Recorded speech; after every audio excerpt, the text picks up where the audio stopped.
It ain't rain. I don't know. We left on Thursday and it was Thursday night, so. Could be, No. but probably not enough. We are so. Yeah. Anyway.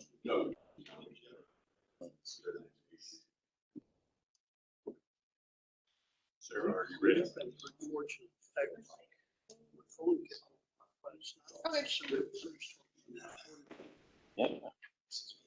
Call the meeting to order. Just an order of business to remind everyone that there will be an opportunity for the public to speak at the end of the meeting, and we'd certainly invite that input. For the record, we are meeting at the Nebraska Department of Transportation headquarters. It is September 17th, 2021, and a copy of the Nebraska Open Meetings Act is posted in the room. With that, Sarah, would you call roll, please? Yes. Commissioner Koppel. Here. Commissioner Grinsky. Here. Commissioner Leafrey. Here. Commissioner Fagerland. Here. Commissioner Hawks. Here. Commissioner Wolford. Here. Commissioner Gertis. Here. And Commissioner Kindig. Here. Next order of business is to approve the August 27th, 2021 meeting minutes. Would entertain a motion to approve? So moved. Commissioner Koppel. Yes. Commissioner Grinsky. Yes. Commissioner Leafrey. Yes. Commissioner Fagerland. Yes. Commissioner Hawks. Yes. Commissioner Wolford. Yes. Gertis. Yes. And Commissioner Kindig. Yes. I am not aware of any introductions other than we welcome Joe with the Federal Highway. Am I missing anything here or announcements?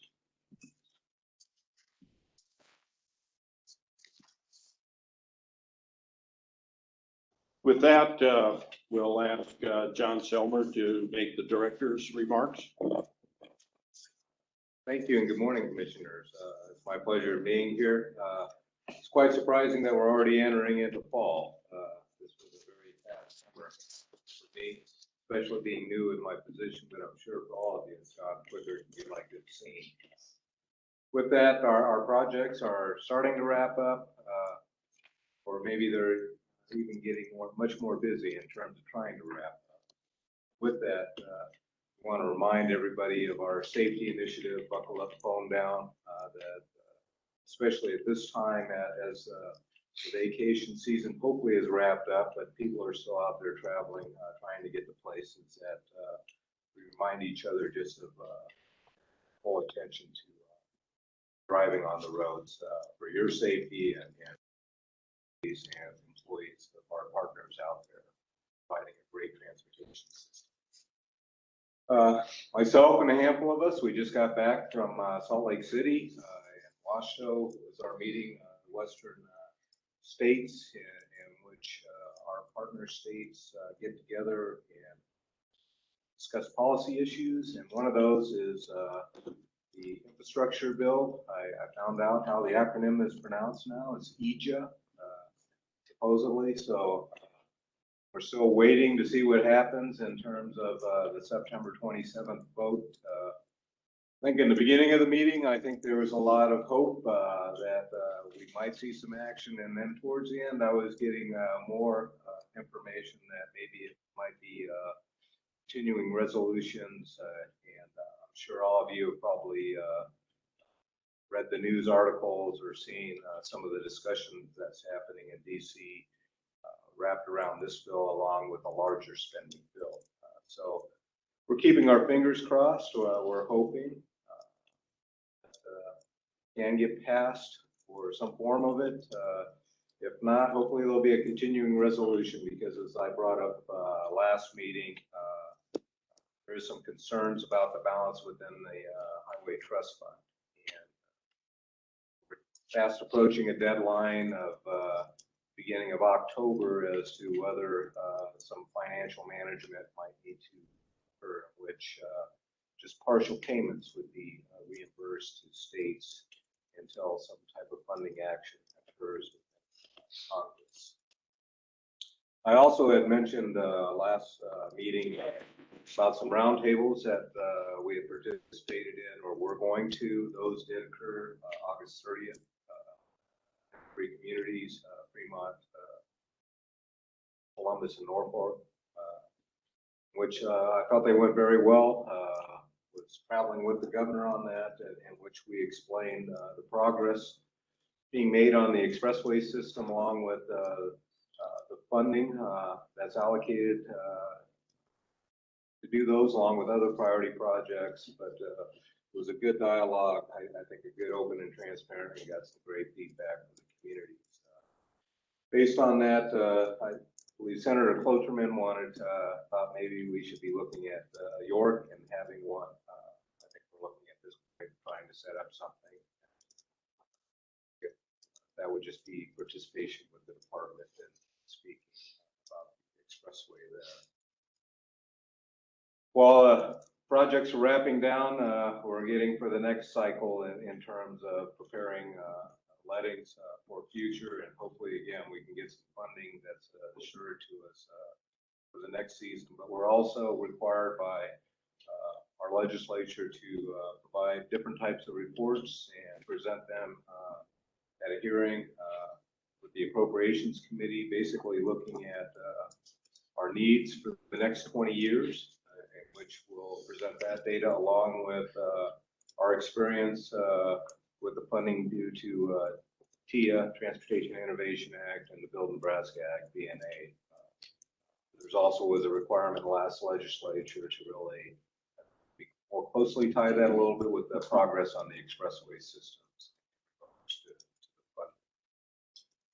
My last comment is last year, and there was a presentation made by Kyle Liebig in terms of NEPA assignment, specifically 326, which is specific to categorical exclusions.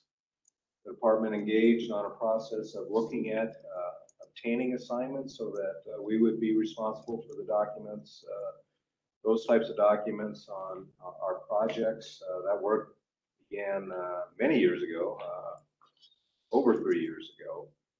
And based on that process, we need to sign a memorandum of understanding with Federal Highway Administration. And our original MOU has expired, and so there is a review process every 3 years in which we need to again sit down with Federal Highway, our partner, and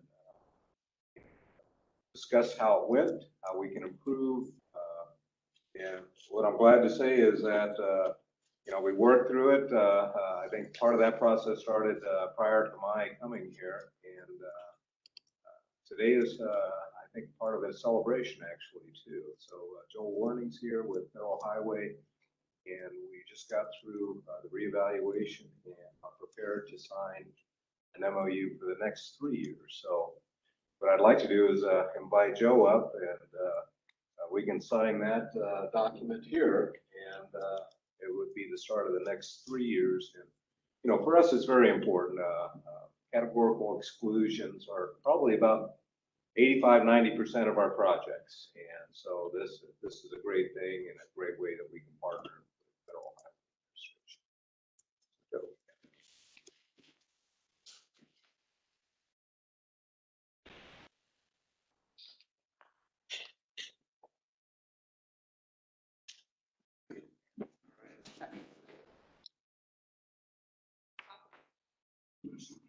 I'll let you guys sit. I want you guys to sit. All right. Just sign.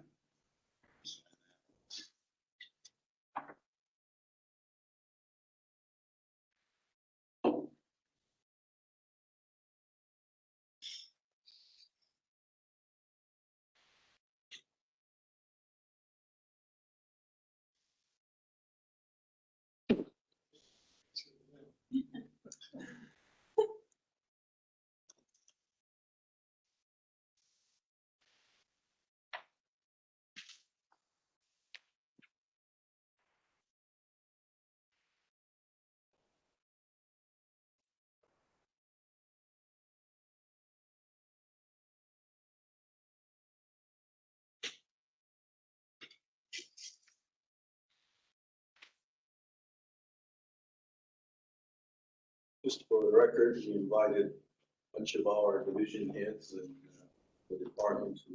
They're always involved in project delivery, but I want to signal one person, in this case, Brandy Neiman, our project development. She invited John Barber, who is kind of like the NEPA manager for the department. So congratulations, guys, on this massive, massive endeavor here. So this is good for the department. Let's go.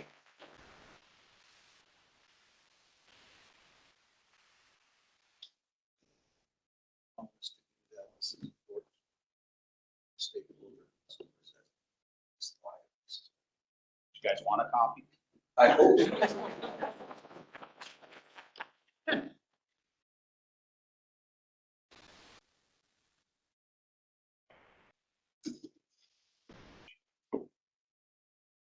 Thank you, Joe, for cooperating with the department, and we appreciate the efforts that you put forth to make this happen. I think it's a big event.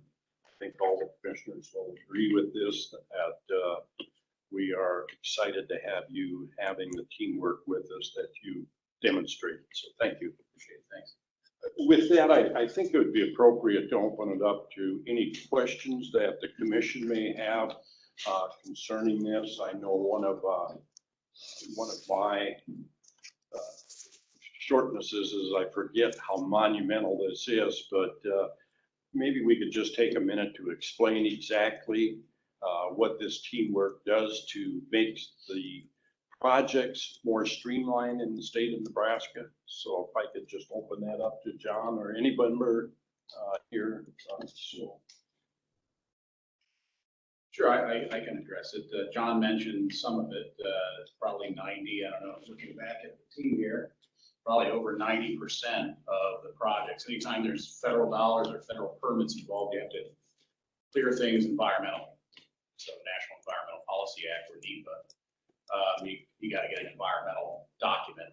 And so you have categorical exclusions, which are the lowest levels. You have EAs, environmental assessments, and you have EISs, which are for major projects.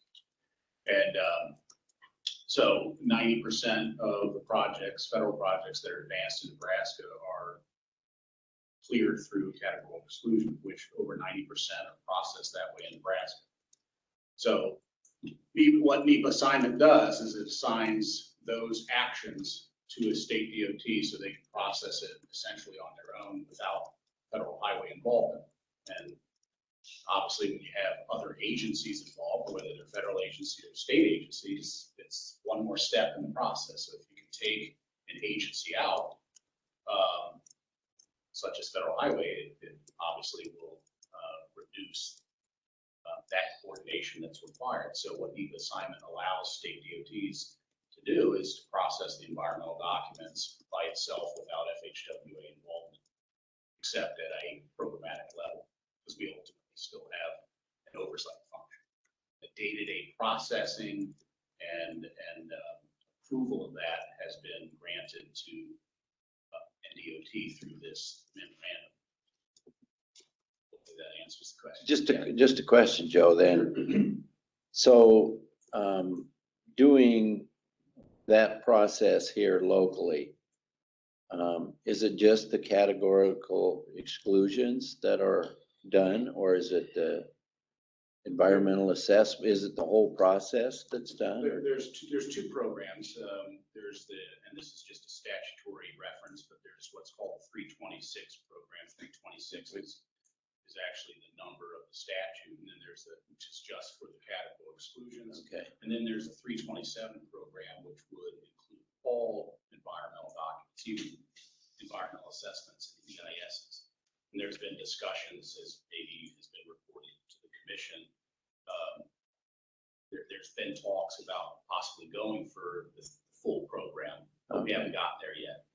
I think, with 90+% of the projects being processed as CEs, I think any state would step back and say, hey, is it worth putting in that level of investment to take on the entire program? But that's ultimately NDOT's decision. So what is a categorical exclusion? I mean, Well, it's I mean- those projects that are try to put it in layman's terms, is generally projects that would be considered environmentally benign. They don't have significant impacts, but categorical exclusion just means they're excluded from being processed as an environmental assessment or an EIS. So it's an acknowledgement up front that these projects aren't going to have significant impacts. Right. So, in essence, the bread and butter of our business, the preservation, all the 3R projects, overlays, all of Sure. those are categorical exclusion. In the case like in District 5, for example, our Harlem tier to 385, that's probably an environmental assessment. Sure, Just absolutely. because of the capacity, that's the Yeah. distinction. And then Lincoln South Beltway was an EIS, and then we had Sure. to reevaluate that because of the years that, from the time of that document, it was, what, 20 or 30 years later, so. One thing I would add, just, the department is assessing the 327. We just want to make sure that it requires a lot of resources and a lot of processes and benefit the value out of that program. So we will continue to evaluate to determine whether this program is necessary for us to go proceed with that assignment or just stay with the 326. 26 does has a majority. John repeated, this is 90 to 95%, depends on the year of our program. So it has served us well. Obviously, the investment that we made in our resources and our processes and whatnot, efforts. So we're thankful for Joe's partnership and his staff. And I think it's something that I believe for Nebraska is here to stay. The other thing I would add too, just from a step back and the magnitude of it is Nebraska's one of 8 states that have deep assignments. So it's kind of a unique club. I mean, you have to commit the resources. The state DOT has to commit the resources to be part of the program. So it's pretty significant. So there's only 7 other states that have either 326 or 327. So very unique situation. The state can, again, process without our involvement on a day-to-day basis. So it's a good thing. I appreciate the efficiency that offers. And so sharing the excitement for what's being described here. Is there some form of audit or method of ensuring consistent application or compliance with what is a categorical exclusion, consistently processing that versus something else? What is the next level up? Sure, I understand the question, but If you're passing accountability onto the state, Right. how do you ensure the state is fulfilling its minimum expectations? okay. There, under the CE program, there is a auditing process. We call it monitoring. Got it. And so we've actually completed 2 monitoring events at a 3-year period. So you sign these MOUs for a 3-year period. If you go to 327, it's a 5-year period, and they're actually, it's just a higher level audit. But we've done 2 monitoring events. Actually issued 1 report that found the state to be in a high level of compliance. We haven't issued the second monitoring report that short order here, but that's an excellent point. There is a review process that we do. Perfect, thanks. Any other questions?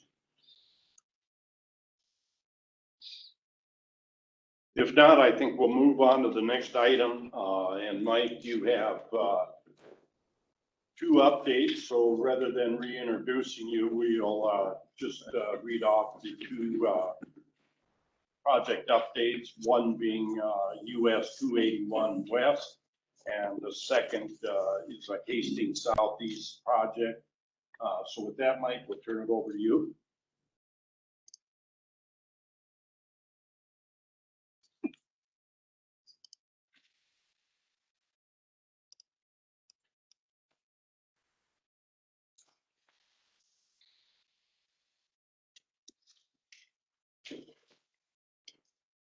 I see that Greg Wolfert's on the phone. I might just start off and check my audio. See, Greg, can you hear me okay? Yes, I had to unmute, but yeah, you can hear you fine. Thank you. An update, these two projects, Grand Island West and East and Southeast, they've been around for a number of years, and we made some good progress recently. Myself, Wes was in the audience, and Khalil met with the communities, and so I've some good news. Both of these projects, first of all, Grand Island West is on US 30. Hastings Southeast is on US 6. Both of these projects have been identified for DNA funding. Both projects have plans, basically. Both these projects are waiting DNA funding. The next steps for these projects are the right-of-way process, utility relocation, and construction. I thought I'd broke my presentation up into two presentations, so I'm going to start off with the Grand Island West project and talk about it. I have a location map on the right. The project starts there at mile marker 308.84, which is about a mile and a half east of Alda. The proposed alignment is the red. The existing alignment is the green. And just below the existing alignment is the UP road. The proposed alignment would extend east back toward Grand Island. It goes through Monmouth Road right here. It curves, and this is Engelman Road right here, and this is North Road right here where it connects back in. And then it's, the end of the project is at US 281.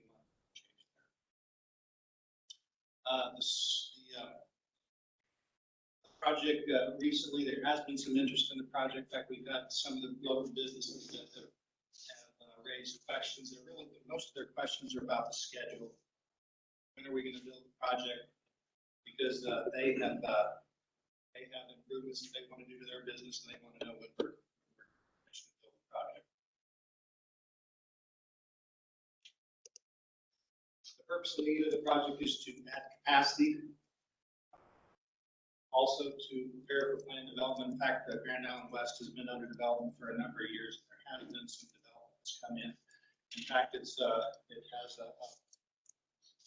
us to shift the alignment a little bit based on the development that's come in. Part of the need for the project is to separate the project from the railroad. We don't want trucks or cars waiting to get on West 30 and sitting with the car traffic on the railroad track. The project would extend the 4-lane highway. It would realign the road, shift it away from the railroad so that there's not safety concerns there. We would build new pavement, inviting new culverts. We coordinated this project with the community. In fact, we worked closely with them. There's a trail that we have an undercrossing. There's also some local drainage. This project we started a number of years ago. We've had 2 public meetings in the mid-2000s. In fact, I was at both those public meetings. We had 2 alternatives that we shared with the community. Alternate A is on the top, which is along the existing alignment. Alternate B is the shifted alternative below. You can see the red spots here along alternate A. As we shift that alignment away from the railroad, we did impact homes. In fact, I think there were 20 relocations of homes and businesses. And so ultimately, we did pick the shifted alignment there, alternate B. And so we worked on the project in the mid-2000s. We put the project on hold in 2009. We shifted kind of our work toward asset preservation as funding was slim for those years. We restarted it in 2013.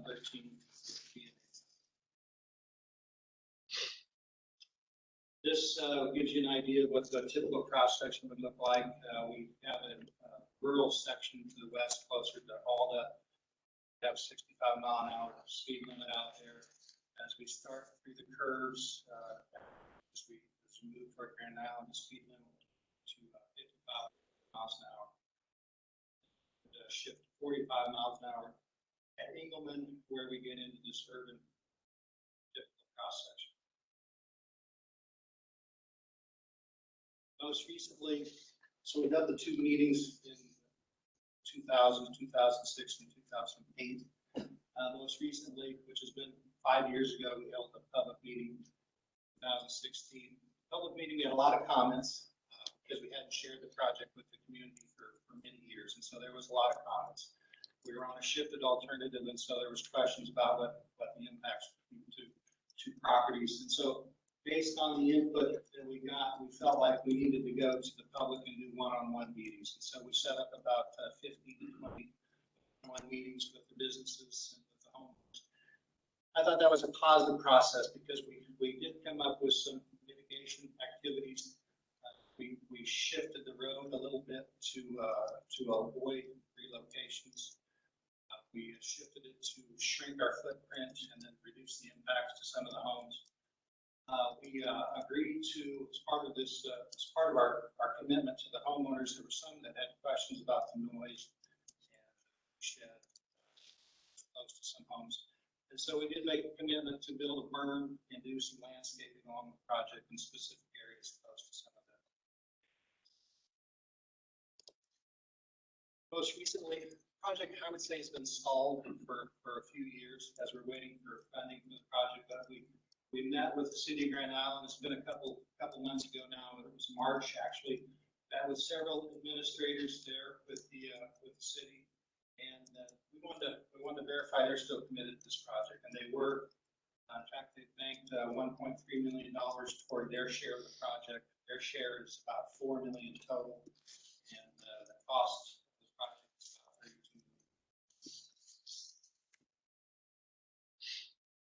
So the next steps, in fact, so based on their commitment to the project, we are taking action on the project. We're going to start buying right away, which is our next step. And so the right away process would be a 2022. Utilities would be relocated in 2023. Set our construction schedule. Expect the project to probably take about 2.5 years to build. That's my update on the Grand Island project. I could entertain some questions if you have questions about the Grand Island project. Not the categorical exclusion. This project is state funded, so we're using DNA cash, so we don't have to go through the environmental process. We do have to get permits, and so there is environmental processes related to 404 permits and other kind of permits. So there is an environmental process. Understood. Thank you. Jim, questions? Les? No, not really. This has been talked about for so long that I guess I'm kind of excited to see us moving forward a little bit. I'm sure we're going to have a lot of people rekindle their ideas and thoughts here. Grand Island's been going through a lot of, especially out in that whole area, a lot of road work going on. That whole North Road basically has been redone, and what is it, 3-4 roundabouts in that area. There's a lot of traffic in that whole area, so this will be a great addition to Grand Island. It really will be. I don't know. What do you think, Wes? City's really looking forward to the project. It's needed for the traffic. The railroad separation will be great to have. I do think we need to think about when we go back to the public, actually, summer as we get closer to, possibly right now with the right-of-way process starting up.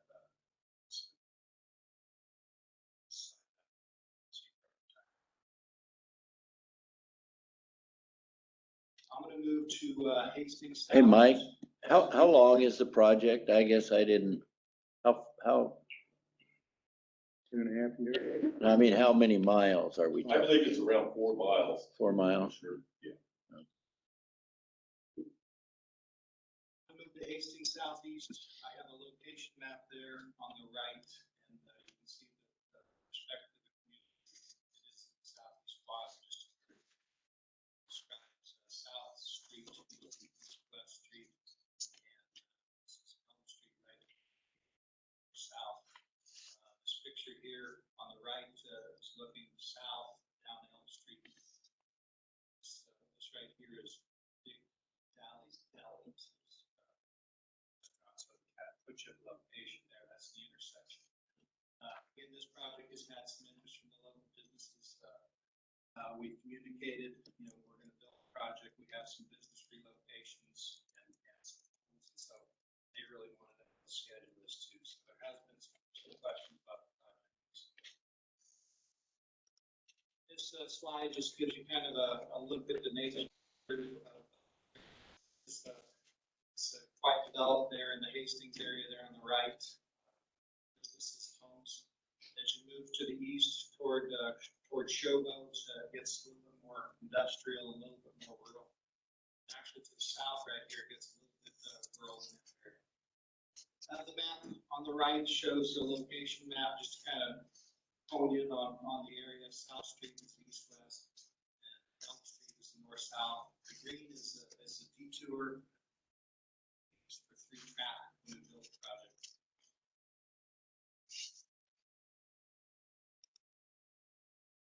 The purpose of the project is to replace failed pavement, modernize the highway, and to reduce delay and congestion. The picture there I show on the right is it's got a sweeping curve, two-way sweeping curve, and you can see one of the intersections there. This is just not what we would build today, so the highway does need to be modernized.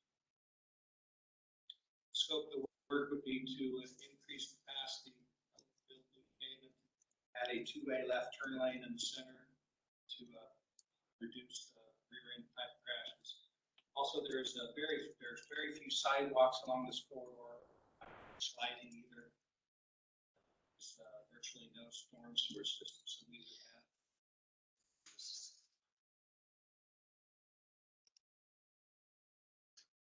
Most recently, we evaluated the need of this project, and so we looked at a couple things as we're trying to get this project going again, get it installed. We looked at the traffic volumes, and the traffic volumes are virtually not. So the traffic volumes are steady. You can see there about 1,000 cars a day, about 10% trucks. Also, recently, their location map on the right, you can see the red segment, which is Showboat. We participated. We had a three-way agreement between the county, the city, and the state. And we contributed funds toward improving Showboat there. It's a 28-foot top paved road now.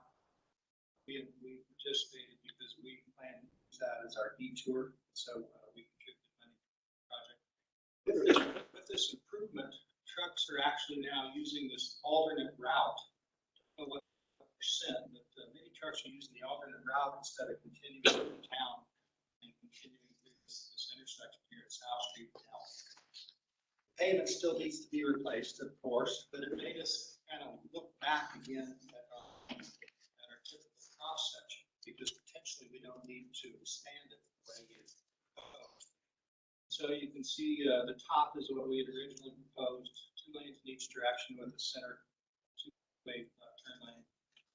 On the picture is what we now we're proposing based on the traffic volumes. In fact, it's not increasing. This bottom typical cross section would provide a level of service B based on research and the traffic volumes there. And in fact, the volumes could go up to 14,000 and still get service C. 14,000 is kind of that line between level of service C.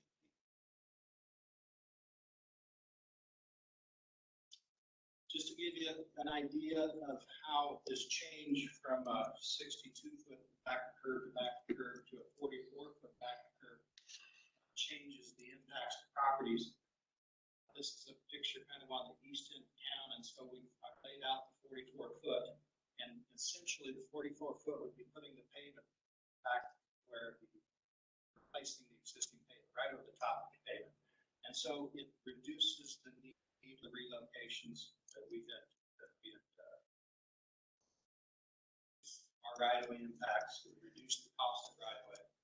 So you can see on the right, it shrinks the cost of surfacing, it shrinks the cost of right-of-way, and it shrinks the cost of everything else. So we expect that the cost would be about $7 million. Cost. And so we met with the community recently to talk about this proposed change. Liked it. Through the numbers with them, we showed them what we proposed, we showed what changes and impacts we would have. So they've asked us to start changing our plans to show this revised cross section. The city is committed toward the project, so we're starting the process to change our plans. We'll probably do a public meeting to share our change, our proposed change, and get comments on that probably next summer. Then we would have a right of way, all of that. We also at the meeting, we discussed the proposed roundabout. Given the area here that we have in this intersection with this sweeping two-way curve and this intersection here and kind of this traffic merges here together. We have a big area right here. And so we dropped in a roundabout to see if this was something that the city would be interested in. And it would increase the cost just a little bit, but we kind of like the idea about reduced delay, reducing severity and crashes, and provide enhancement. So they've asked us to come back, meet with the community in a meeting set in October to meet with the community and present roundabout options and see if that's something.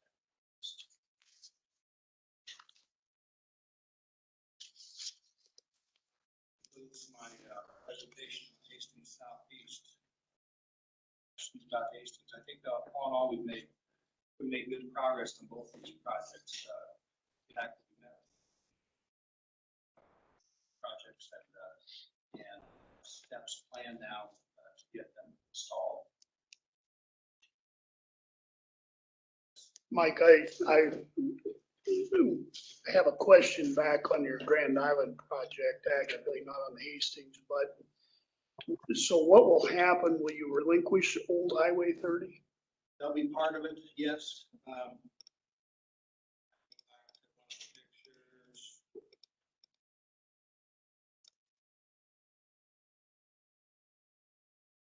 We would expect to, the green there that we show, this would be relinquished back to the city or the county. That's within the municipal boundary. I think there's part of this road in here, and I think we shrunk this because we asked this to maintain part of the highway in that area, so that would be a city street. Orange there was to show what part would be obliterated, but I think we're going to keep part of that highway there. But yes, it would be relinquished to the city.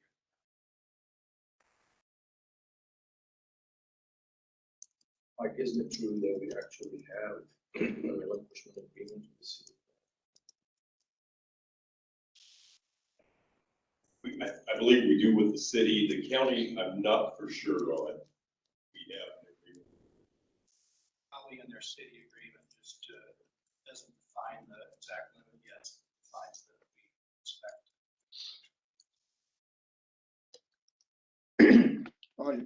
On that road, that was gonna be closed there, going past, the John Deere Greenwood.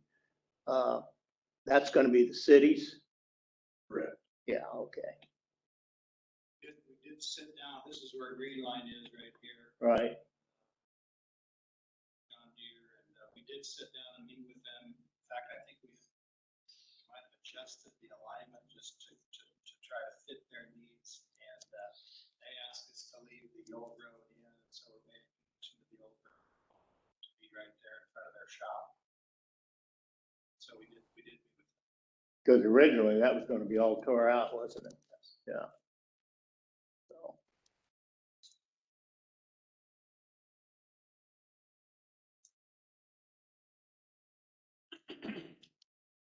Any other questions for Mike? Yeah, Jerome, I've got a couple of questions on the Hastings project, if I might. Go ahead, Greg, we hear you.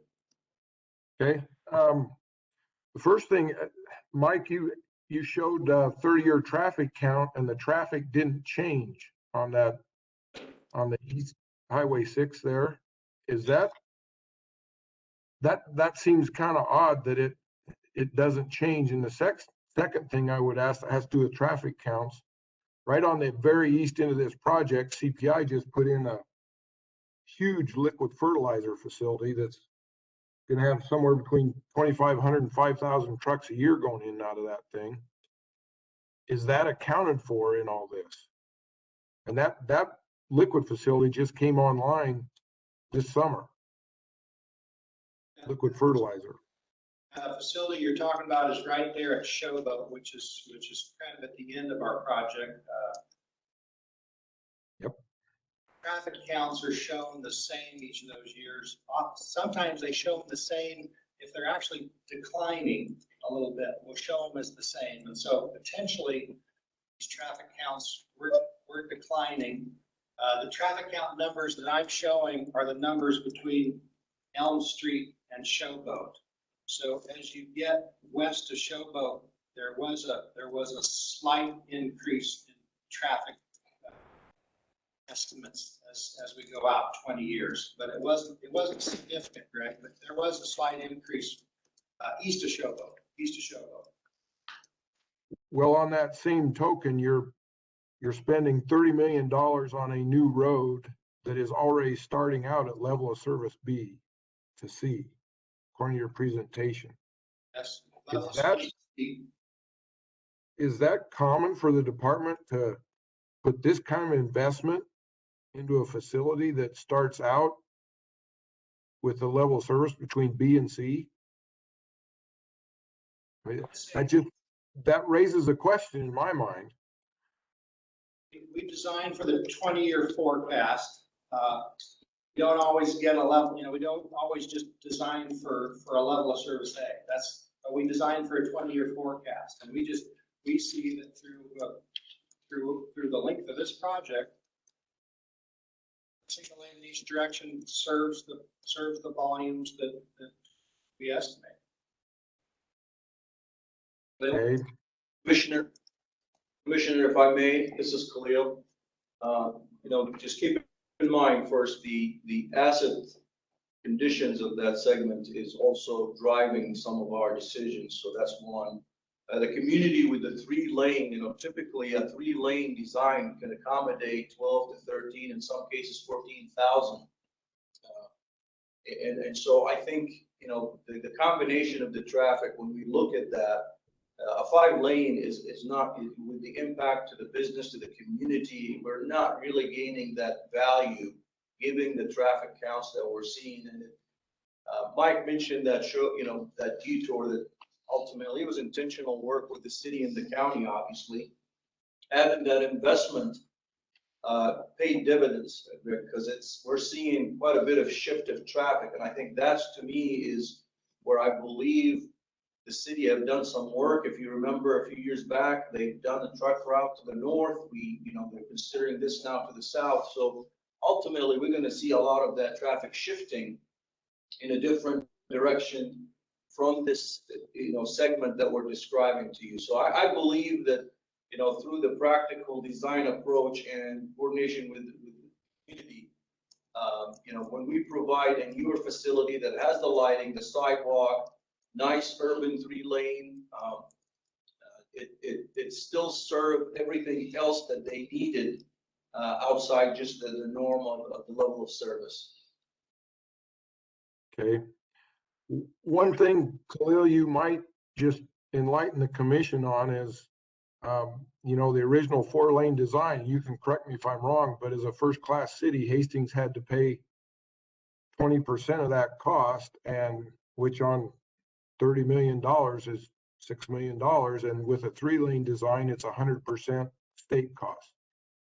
Isn't that correct? That is not the case when we talk to them, because it's still a first-class city as we go through that upgrade. It is a new and reconstruction, so they are paying 20%. We did commit to the community or to the city that, obviously, because we shifted this design, that we would finish the design, and that would be at no cost to the city at this point, since they've already, paid for a previous design. But they are still paying 20% of the construction cost because it is a brand new facilities, Greg. Okay. Thank you. You know, I guess on behalf of Hastings, it's really gonna improve that whole area. There's a big nursing home and old home, Good Samaritan Village, right there in the area, just to the, well, from this picture here, just to the right of there. Pretty good sized community. And I'm kind of excited about the 3-lane. I really am myself personally. And I think it'll really enhance that whole area. And Greg, I think you'll see 10 years from now or whenever this gets done, the traffic will probably gain speed. It really will. There's going to be a lot of things happen out there. It's a busy area now, and taking those trucks out of line there and doing that bypass has really helped. And, it took a long time for those trucks to start using that. And still there's plenty of trucks that don't use that bypass. But I know the city's working hard to get them from coming in from the north on 281 to make that commitment and go around, because even the trucks going down through Burlington. And then the other thing we're doing there is just to the west, that old Highway 6 is being redone. That's going to be a brand new highway when this gets done, from basically the outskirts on the west to the east. So it's really going to enhance Hastings. And for the commission, and thank you for saying that, I might mention the roundabout approach. And when we met with the city, really think also common effect and a really more efficient approach into that intersection that's supposed to be driven through that intersection. That might add a little cost, but it's still, in our opinion, it's another factor where it fits into the vision of the community for truck routes. When you have a roundabout, didn't seem as, they weren't as receptive immediately. I think the public work group were excited about it. I think the council needed more questions, so that's Mike's charge before a certain date, that he has to go to the community, present that. In fact, he's on the agenda now to present that roundabout, and that really also complement this design and complement this project. Here we reduce the impact to a lot of businesses and a lot of folks along the corridor, but also present an opportunity for the city to clean up that 90 degrees intersection and present a better entry to their community. Not that it's right in the corporate limits, but it is still part of the heart of Hastings. So, right. Well, you've got the college out there to the east, got the ballpark, which is pretty good sized ballpark. That's all out there in that whole area. And so that's going to take a lot from some of the urban areas to come in from the east to go in. So.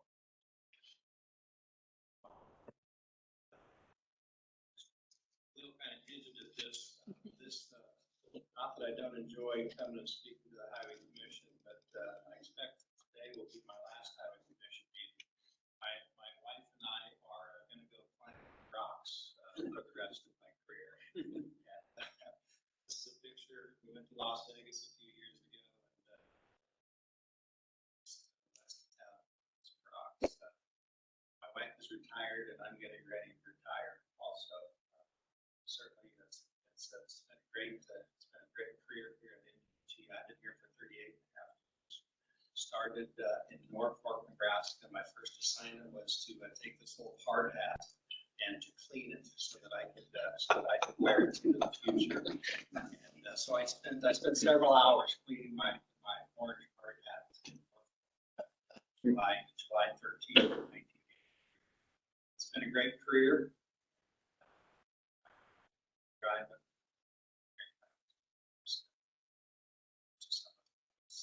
You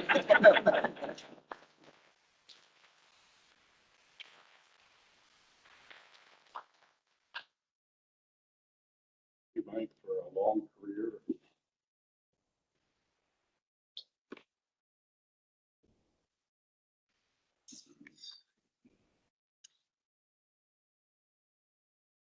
Okay, we're moving on to the next segment of our meeting, which is a public input. Sarah, are there any letters? And if so, would you please read them and make them part of the permanent record? I haven't received any letters. Just for the record, we did receive a highway naming request, so that'll be on the agenda for December. We'll have a presentation. And I'm not seeing anyone wants to provide any comments at this time. Okay, we'll open the meeting up. If there's any members of the public that are present, we'd ask you to step forward to the podium. Please give your name, spell your last name, your address. So with that, we'd welcome any public input.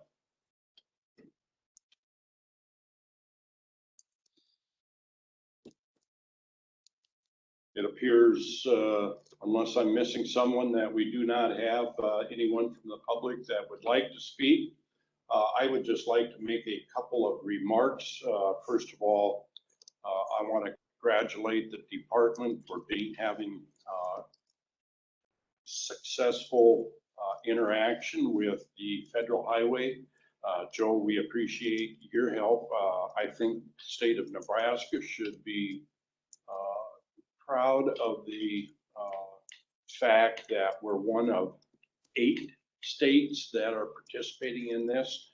My understanding is it's cost effective, more efficient, more timely projects, and so appreciate the effort you've done there. The second thing I would like to remark on, Mike, it's actually I had forgotten about the 2 projects that you reviewed today.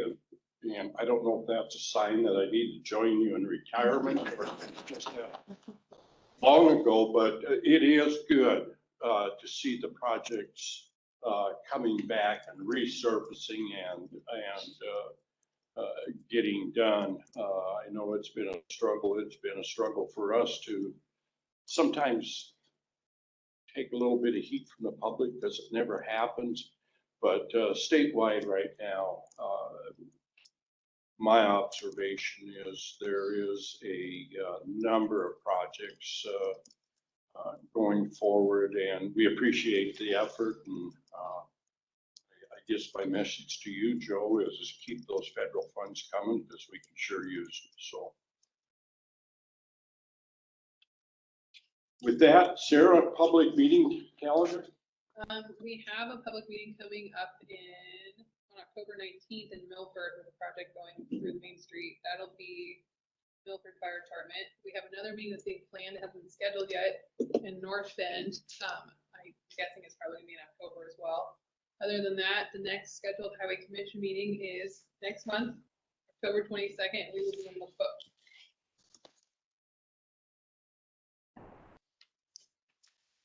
Okay, is there any other business that anyone would like to bring up at this time?